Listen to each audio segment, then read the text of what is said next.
In your faith, supply moral excellence, and in your moral excellence, knowledge, and in your knowledge, self-control, and in your self-control, perseverance, and in your perseverance, godliness, and in your godliness, brotherly kindness, and in your brotherly kindness, love.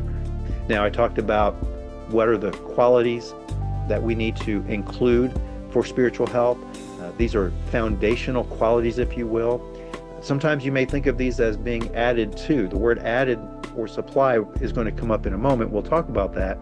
But supplied in a different way than you're used to. Probably thinking about, we may think of you do one thing, then you do the next, then you do the next. And there's a sense in which that could be true. But the way Peter is describing this, it's not a matter of do one, then do the other, but rather think of all of these different components that must be supplied. And one of the words that's used there is the idea of choreography. In other words, we bring things together and organize them so that they work in tandem with one another. Another way to think about this is the idea of a symphony, different parts, different instruments coming together to make a beautiful sound. Or you can think of it this way. These are different ingredients in the recipe for spiritual health.